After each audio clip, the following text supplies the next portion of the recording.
3 hours. Michael Carter had counted every minute on the wall clock above the reception desk, the leather of his worn briefcase warm under his palms, a child's plastic toy box resting against his ankle. Around him, men in tailored suits glided past the glass elevators and vanished upward into the tower. He stayed seated. A receptionist's voice, smooth and rehearsed, kept repeating the same words. "The CEO is still in a meeting.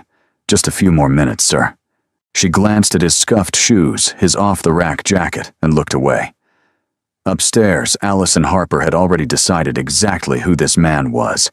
She was wrong about every part of it. And the quiet thing he carried in that battered briefcase was about to turn her perfect morning into the worst day of her career.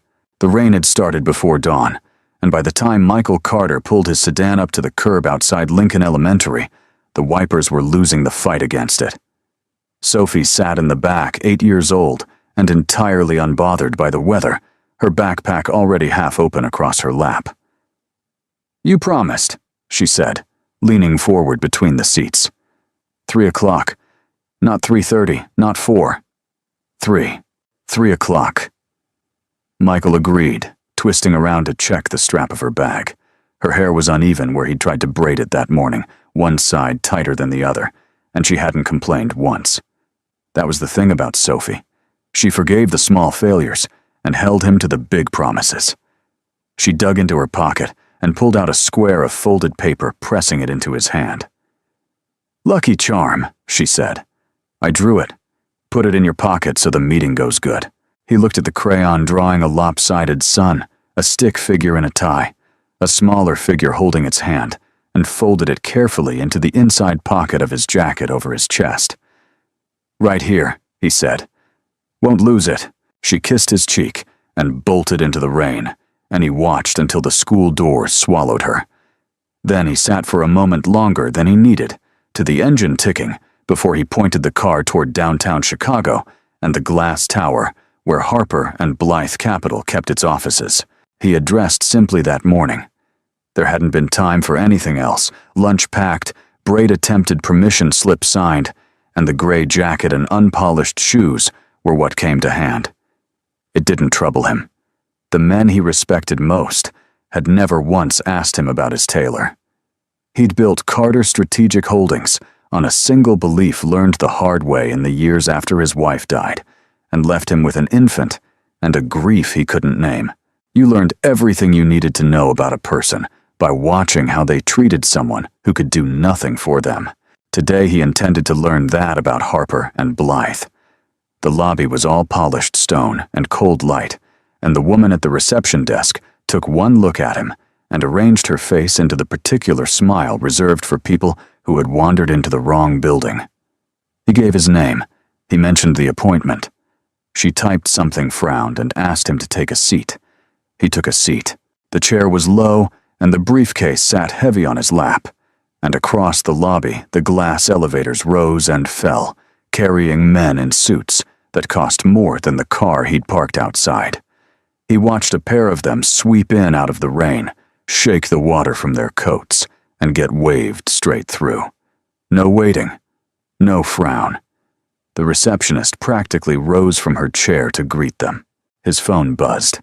A text from Sophie's after-school program, a photo she'd asked them to send Sophie, holding up a painting of a dog grinning with a gap where a tooth used to be.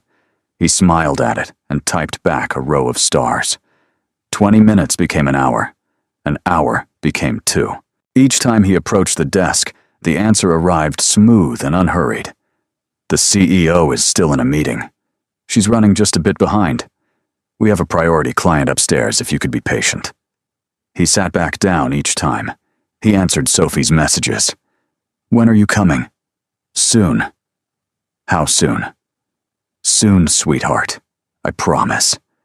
The promise sat in his chest beside the folded drawing, growing heavier with every passing minute. It was the older woman who finally broke the silence around him.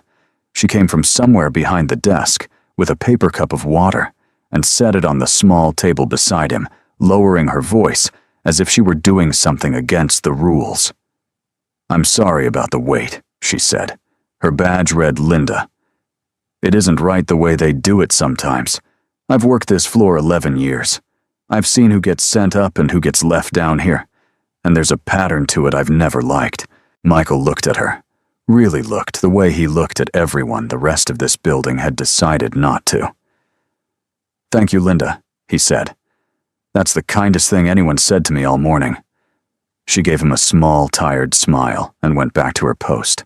It was nearly noon, more than 3 hours after he'd arrived, when a young assistant finally appeared and led him into the elevator and up to a glass-walled conference room near the top of the tower. The city spread out below, through the windows, gray and rain-streaked, and at the head of the long table sat Allison Harper. She was younger than he'd expected, sharp-featured, and impeccably dressed, a tablet in front of her and a phone face up beside it. She did not stand. She gestured at a chair near the far end of the table, not the one beside her, and offered him a smile that never reached her eyes. "Mr. Carter," she said, glancing at her tablet as if confirming a name of no particular importance. "I appreciate your patience. We run a tight schedule here. I'm sure you understand." What Allison Harper understood in that moment was very little. She understood that her company had survived a brutal fiscal year, that a leveraged position she had personally championed had cratered and taken a great deal of the firm's reputation down with it, and that the board, chaired in spirit, if not in title, by the aging co-founder Jonathan Blythe, had given her an ultimatum she had told no one about: land the incoming $500 million fund or surrender the chair at the next quarterly meeting. Jonathan had never believed a woman barely past 40 could carry his father's company. She had spent 11 months proving him wrong, and the proof depended entirely on a transfer from a private fund she had never bothered to picture as belonging to an actual person. She certainly hadn't pictured this person. "I'll be candid," she said, sliding a thin folder across the polished surface in his general direction. "We handle accounts of considerable size. Given your—" Her eyes moved over his jacket, his shoes, the scuffed briefcase, and made a calculation she didn't trouble to hide. "Given your situation. I've had my team prepare an overview of our entry-level managed services. It's a sound place to start. Builds a track record." Her phone lit up. She picked it up. Reddit answered it all without excusing herself while Michael sat with the folder unopened in front of him. When she set the phone down, she continued as though there had been no interruption at all. "I'll be honest with you, Mr. Carter, because I think honesty saves everyone time. A decision of any real size, and I don't know what size you're contemplating, is something you'd want to bring to an experienced financial advisor first. Someone who's walked clients through this before. I'd hate for you to feel out of your depth." She smiled again, warmer now, the smile of someone being generous.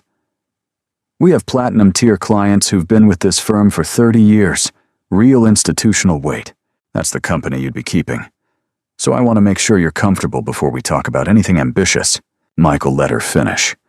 He had learned long ago that people told you exactly who they were if you simply gave them enough silence to do it in. He folded his hands on the table, the cuff of his unremarkable jacket riding up over a watch that wasn't worth a second glance, and waited until she had said all of it. "Your platinum-tier clients," he said at last, "the ones with the real weight." "That's right, and I'd be starting at the bottom, entry level, building a track record." There was nothing sharp in his voice. He might have been confirming the weather. "It's not an insult, Mr. Carter. It's a process." He nodded slowly, as if absorbing wisdom. Then he reached down, unlatched the worn briefcase, and drew out a bound document nearly an inch thick, its cover stamped with the letterhead of Harper and Blythe Capital, its pages tabbed and initialed in a dozen places. He laid it on the table and turned it to face her. "Then perhaps you can tell me," he said, "why your own legal department spent the last 3 weeks drafting this." Allison's eyes dropped to the cover, and Michael watched the color leave her face in real time. It was the fund transfer agreement. $500 million moving from Carter Strategic Holdings into the management of Harper and Blythe, the single largest acquisition the firm would book that year. The transfer she had staked her career on the one her own people had been chasing across a dozen meetings while she sat upstairs deciding who deserved the elevator. And the signature line at the bottom, the line everything depended on, waited for one name. His. Her voice caught. She looked from the document to the man at the end of her table at the gray jacket and the scuffed shoes, and the entire morning rearranged itself behind her eyes. You're Carter. The Carter. Carter Strategic. It's my name on the fund, he said. It tends to be. The room had gone very still. Somewhere below them, the city went on with its rain. Allison moved fast, then the way capable people move when the ground shifts under them. She set the phone face down. She leaned forward, her smile reassembling itself into something earnest and apologetic, her words coming quick and smooth. Mr. Carter, I owe you an enormous apology. This is a genuine misunderstanding, and an embarrassing one. The wait downstairs is a standard intake procedure. It has nothing to do with we process new contacts through a system, and I had no idea the file in front of me corresponded to. She reached for the agreement, drawing it toward her side of the table, as if proximity might close the deal. Let me start over. Let me get the partners in here. We can have this signed within the hour, and I promise you, the treatment from this point forward will reflect exactly what an account of this magnitude deserves. That, Marshall said quietly, is precisely the problem. She stopped. You just told me the treatment will reflect the magnitude of the account.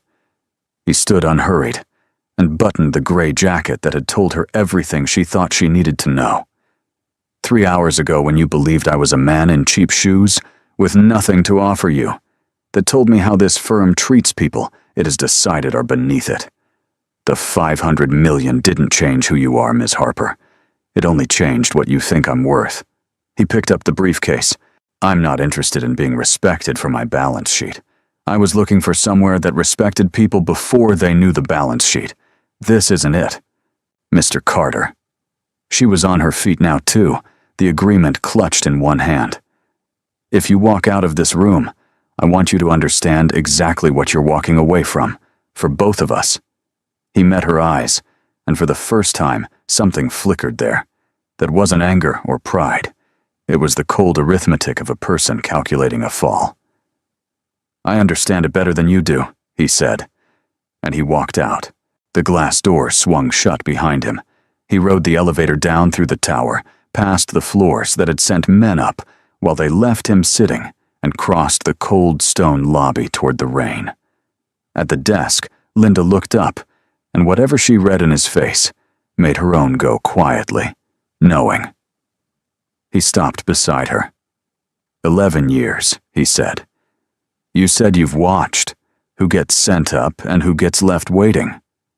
I have. You may find that worth remembering, he said, before too long. He didn't explain it. He wasn't sure yet himself what he meant, only that a building rotted from a pattern, and a pattern needed someone who had seen all of it. Then he pushed out through the doors into the downpour, checked his watch, and broke into something close to a run. It was nearly 2 o'clock. He had a daughter to pick up at 3, and a folded crayon drawing over his heart. And for the first time in 3 hours, that was the only promise that mattered. Behind him, 40 floors up, Allison Harper stood alone at the head of a glass table, holding $500 million she had just lost, and the beginning of the worst decision she would ever make. The board met the morning after, and Allison Harper sat through 40 minutes of silence that was worse than shouting. Jonathan Blythe did not raise his voice. He never did.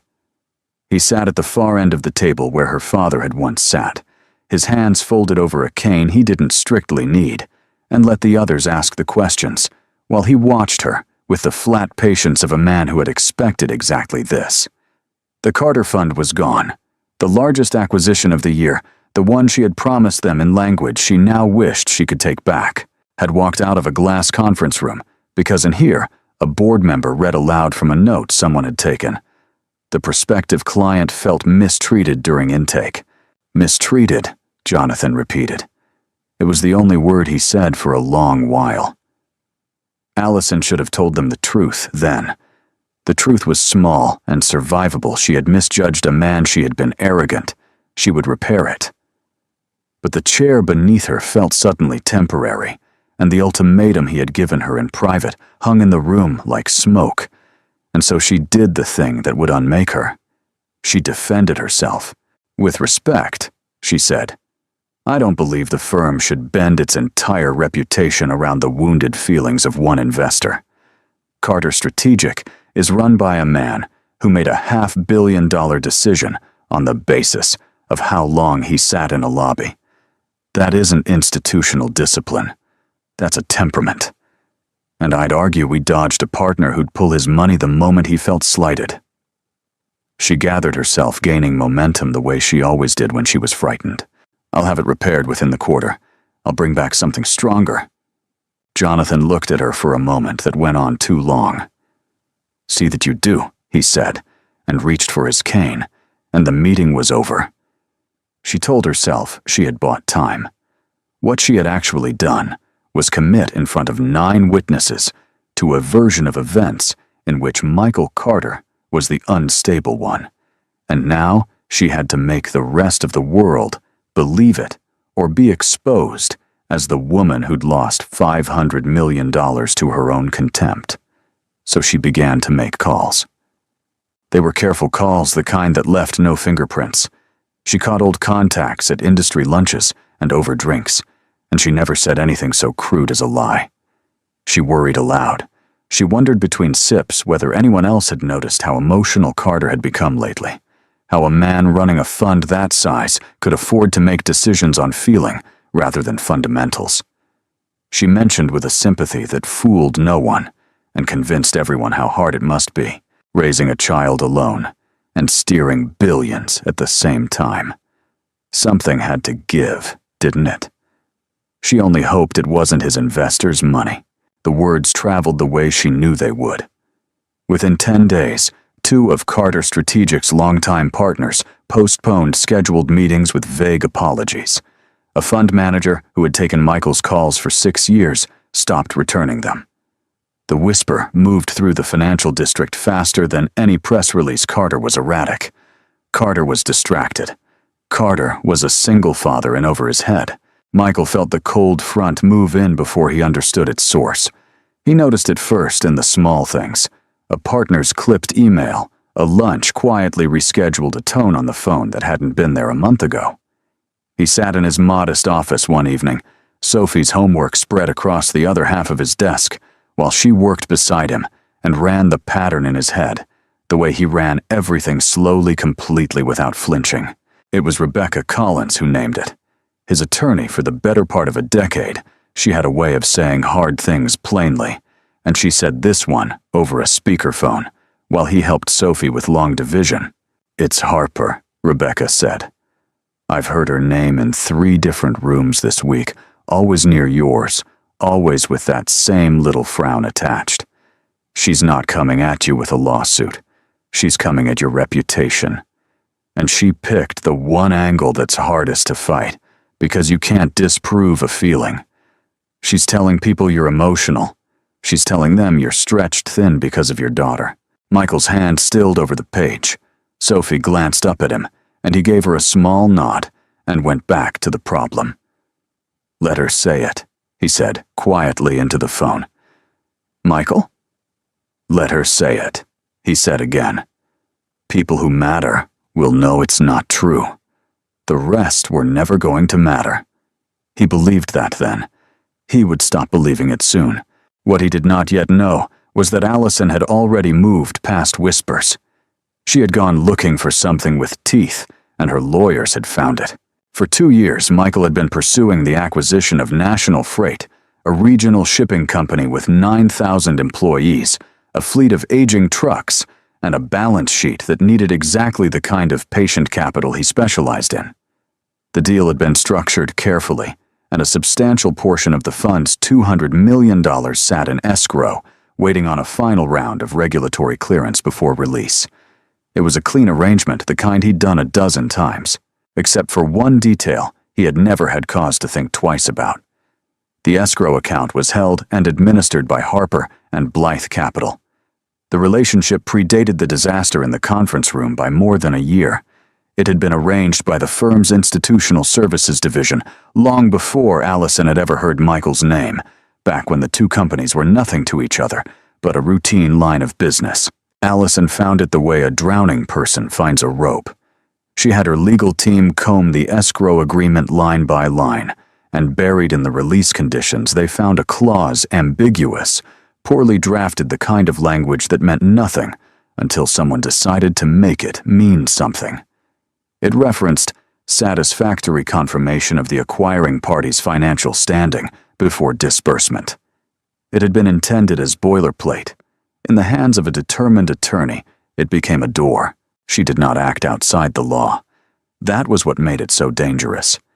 She instructed her lawyers to formally raise a dispute over whether Carter Strategic's financial standing had been satisfactorily confirmed, citing in writing the very rumors she had planted the questions now circulating about Michael's stability and judgment. On that basis, Harper and Blythe froze the $200 million in escrow pending review.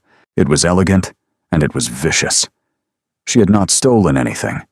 She had simply used a real clause and the doubt she herself had manufactured to lock the door on the most important deal of his life. The freeze landed on a Tuesday. Rebecca called him at home, and Michael listened to her lay it out with the cold clarity he relied on her for, and when she finished, he understood that the ground had shifted permanently. If the escrow wasn't released before the regulatory window closed in 6 weeks, the National Freight acquisition would collapse. The deal would die, and 9,000 people who had no idea his name even existed would learn through layoff notices that a company they'd never heard of had decided their fate in a conference room over a personal grudge. "This isn't about the contract anymore," Michael said into the phone, watching rain bead on the dark window. "She doesn't want the deal back. She wants to prove she was right to throw me out of that room. The only way she keeps her chair is if I'm the unstable one. So she has to make me unstable. She has to make it true. Then we fight it," Rebecca said. "We go to court, we contest the freeze. That's the trap." He'd seen it the moment the freeze landed. "The second I sue, I'm exactly the man she's been describing. Litigious, emotional, a man who throws lawyers when he doesn't get his way. I'd be writing her story for her." He rubbed his eyes. "We don't fight her in her arena. We find out who she really is. Quietly."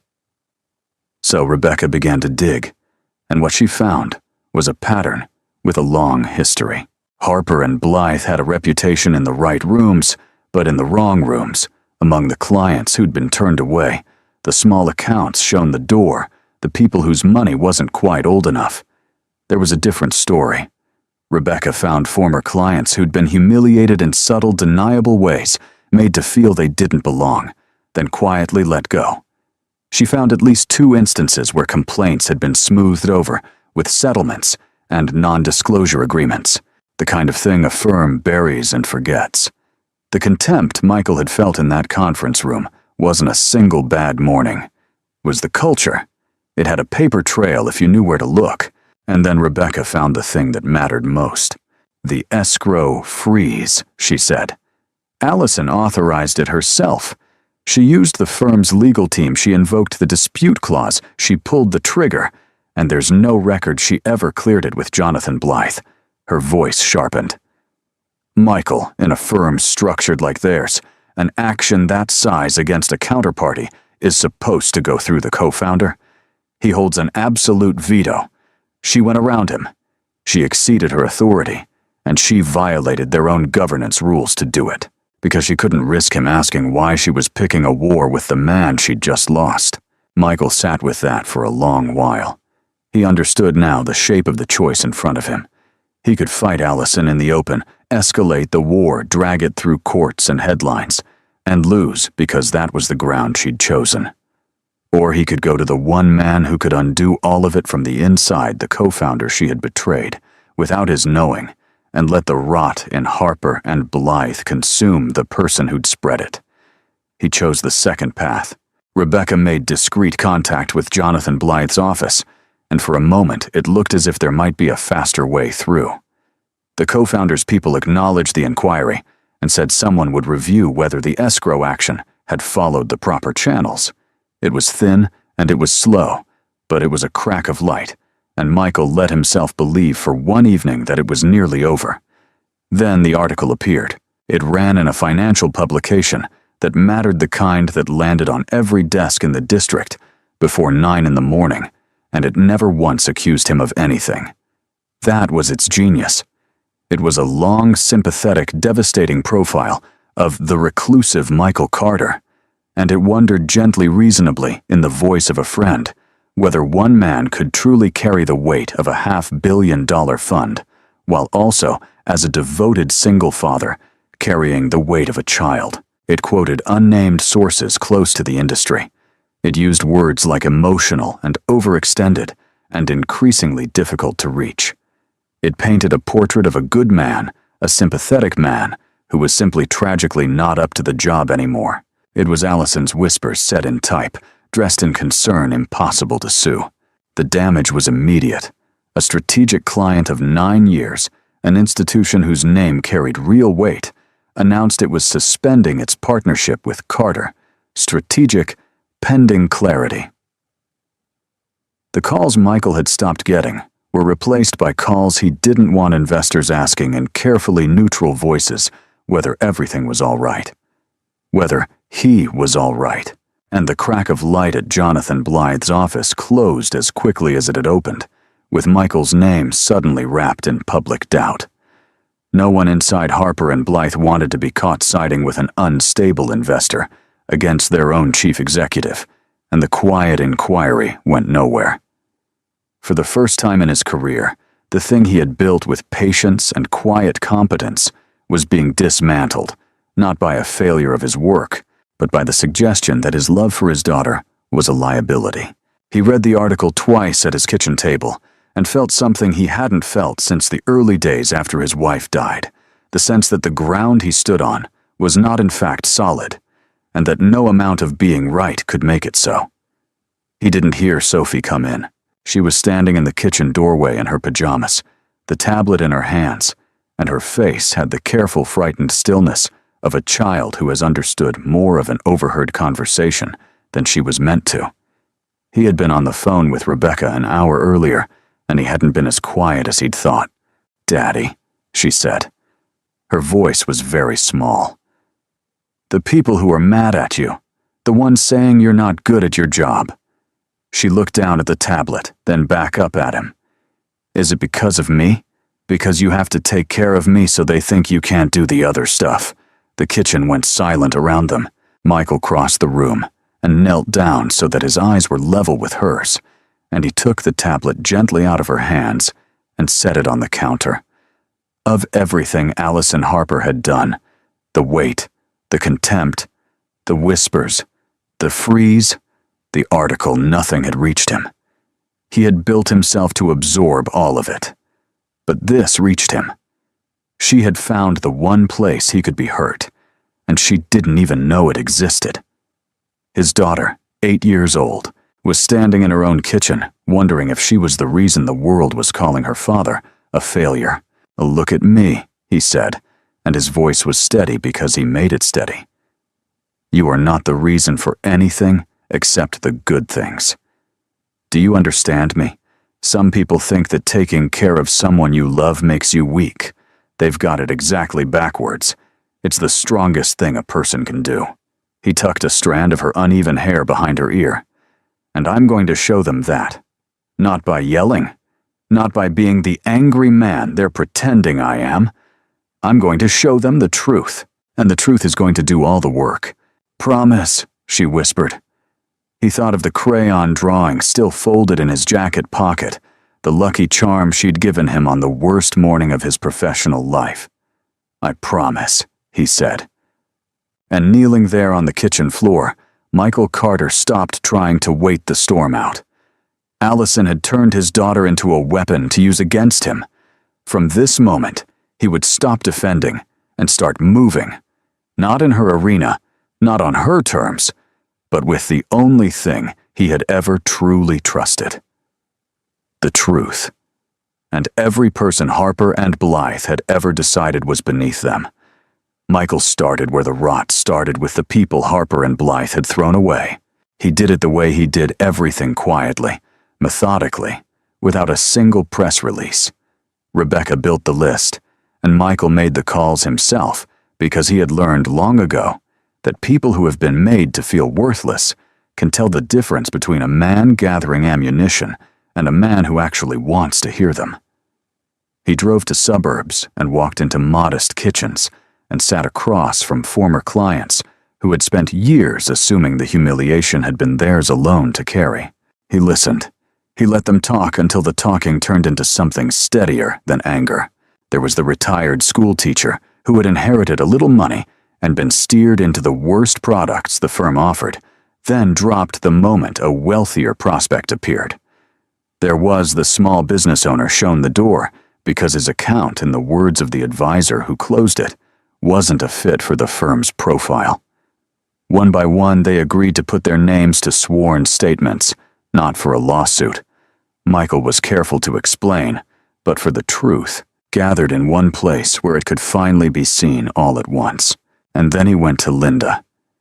She had left Harper and Blythe 2 months earlier, eased out in the quiet way the firm handled people who saw too much, and she met him at a diner near her home, with her hands folded around a coffee cup, the same way she'd once folded them around that paper cup of water in the lobby. "I told you that day," she said. 11 years. I watched who they sent up and who they left sitting." She looked at him steadily. "I kept things, not because I was planning anything, just because somebody should have. Memos, names, the complaints that disappeared." She slid a worn folder across the table. "I always wondered who I was keeping it for." Michael set his hand on the folder, but didn't open it. "You were kind to me," he said, "when you thought I was nobody. That's the only reason any of this is happening. I want you to know that." She gave him the same tired, knowing smile she'd given him in the lobby. "Then use it well." The folder, combined with Rebecca's work, completed the picture.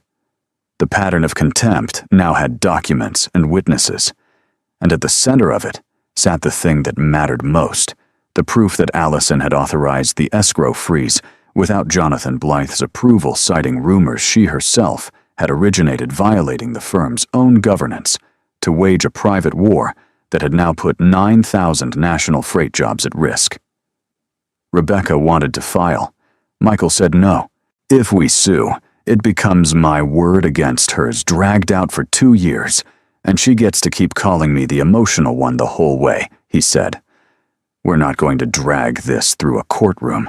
We're going to put it on a desk." He squared the documents into a single bound file, the witness statements and the governance records, and Linda's 11 years of buried memos, all of it. Jonathan Blythe built that firm to last 100 years. We're going to show him exactly what's been done to it in his name, and let the man who owns the veto decide what it's worth. The meeting was arranged for a Thursday morning in the same glass tower, though this time Michael was not made to wait. Jonathan Blythe received him in a wood-paneled office that the modern building had been designed around an old man's room preserved inside a young firm's headquarters. He listened without interrupting, while Michael laid it out, not with anger, not with the heat Allison had spent weeks insisting he possessed, but plainly document by document. The pattern of mistreated clients, the buried settlements, and then the escrow freeze authorized in Allison's name alone, built on rumors that traced directly back to her, executed without the co-founder's knowledge in plain breach of the governance rules Jonathan's own father had written. When Michael finished, the old man sat for a long moment, with his hands folded over his cane, looking at the bound file, as if it were something that had been left on his doorstep in the night. "You could have taken this to a court," Jonathan said finally. "You'd have had cause. Why bring it to me?" "Because a courtroom punishes a person," Michael said. "You can fix the thing that made her. I didn't lose a contract that morning, Mr. Blythe. I found out what your firm does to people who can't do anything for it. That's the part that should worry you. The freeze is a crime against me. The culture is a crime against everyone too small to be in this building. Jonathan looked at him a while longer. "My father used to say, you could measure a man by how he treated the waiter," he said. "I've spent 30 years forgetting that, and letting people like Allison forget it for me." He drew the file toward him. "Leave it. All of it." What followed moved faster than the months of damage that preceded it. Jonathan Blythe exercised the founder's authority he had been holding in reserve for exactly this kind of moment. He voided the escrow freeze outright as an unauthorized action taken in breach of the firm's governance, and the $200 million was released within 48 hours, well inside the regulatory window. He did not stop there. He convened the board, laid the file before them, and called for a full internal investigation into the firm's client treatment practices and into the conduct of its chief executive. The story Allison had spent weeks building collapsed under its own weight. The partners who had postponed their meetings with Carter Fictitious, the fund manager who'd stopped returning calls, the strategic client who had suspended its 9-year partnership one by one, they came to understand that the man they'd been warned was erratic had, in the face of a coordinated campaign to destroy him, never once raised his voice, never sued, never leaked a word. He had simply patiently assembled the truth and handed it to the one person entitled to act on it. The contrast did the work that no rebuttal could have. The article that had seemed so devastating curdled in the rereading. Its anonymous concern looked in hindsight exactly like what it was, and Allison Harper watched the chair she had betrayed her own firm to keep slide out from under her, not because Michael had pushed her, but because every move she'd made to save herself had been a fresh exhibit in the case against her. She came to see him on a gray afternoon, near the end of it all, at the small office that had surprised every investor who'd ever expected the headquarters of a $500 million fund to look like more. She had not called ahead. Michael's assistant showed her in, and he rose from behind the desk, where Sophie's homework still sometimes shared the surface with his own work, and he did not offer her the warmth he offered most people. But he did not refuse her the chair either. "I didn't come to ask for the fund back," Allison said. She looked smaller than she had at the head of that glass table, the armor gone something raw underneath it. "I know it's gone. I came because I need to understand what I did. Not the freeze, not the article. I understand those." Her hands were tight in her lap. "I mean the first morning, the 3 hours. I've been turning it over, and I can't make it sit right. And I think it's because I already know the answer, and I don't want to." Michael said nothing, letting her find her own way to it. "I grew up watching people decide I didn't matter," she said. "Before the firm, before any of it. I was the girl who didn't have the right clothes, the right name, the right table to sit at. And I swore I'd claw my way up to where nobody could ever look at me like that again." Her voice thinned. "And the second I got there, the first thing I did with all that power was look at you exactly the way they used to look at me. A man in cheap shoes who didn't matter. I became the thing I hated. I didn't even notice I'd done it until you stood up and walked out, and I realized I couldn't tell you apart from every person who'd ever made me feel small, except now I was the one doing it." The office was quiet. Outside, the rain had finally stopped. "You want to know why I made you wait 3 hours?" Michael said at last. "It's the same reason I came to your firm in the first place." He leaned forward, his hands folded on the desk. "I don't decide what a person is worth by what they can do for me. I decide it by how they treat someone who can't do anything for them at all. That morning, you thought I was nobody. So you showed me exactly who you are when you think no one important is watching." He held her gaze. "The tragedy isn't that you were cruel to a rich man by accident. It's that you'd have been just as cruel to the man you thought I was, and he'd have deserved better too. Every one of them did." Allison's eyes were wet, but she didn't look away, and to her credit, she didn't argue.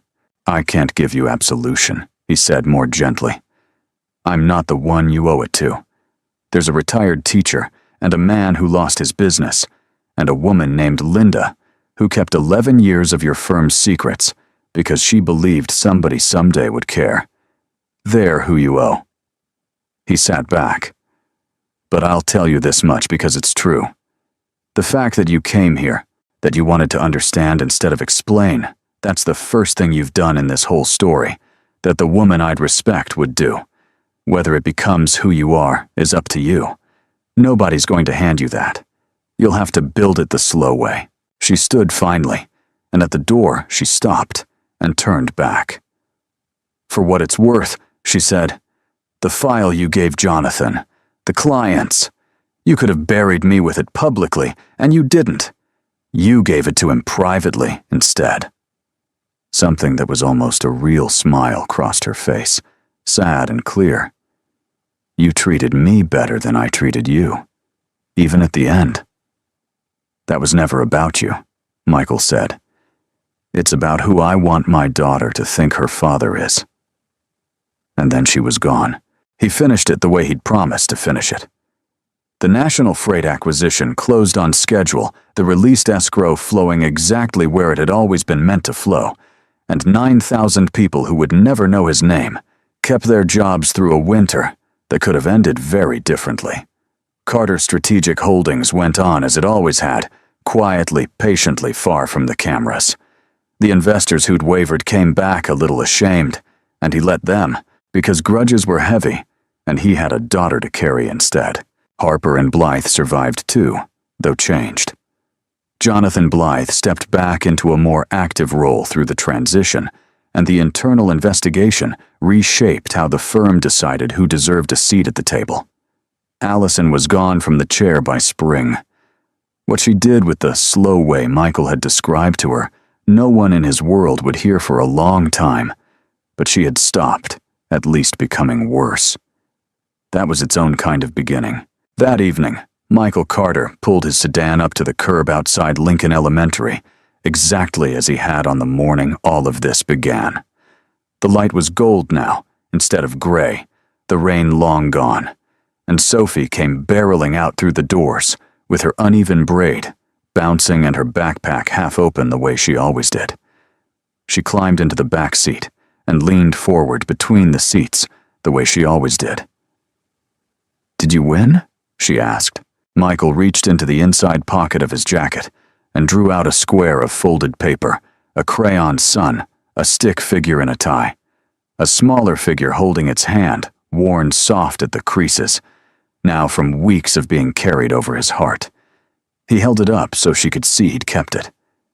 "You know," he said, "I don't think winning was ever really the point." Sophie frowned at him, the way she did when adults were being slow. Then what was the point? He thought about a woman who had decided who was worth respecting and who wasn't, and had lost everything she'd built the moment that decision met its reckoning. He thought about Linda's 11 years, and a retired teacher's signature, and a $500 million that had never once been the thing that mattered. The point, he said, tucking the drawing carefully back into his pocket, was to not turn into the kind of person I wouldn't want you to grow up to be. He started the car. Everything else was just paperwork. She considered this with the deep seriousness of an 8-year-old decided it was acceptable and sat back. "Can we get pizza?"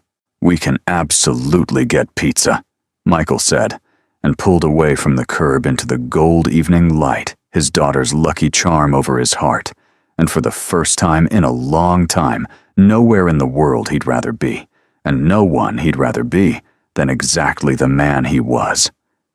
And somewhere across the city, in a firm, learning to remember what its founder's father had always known.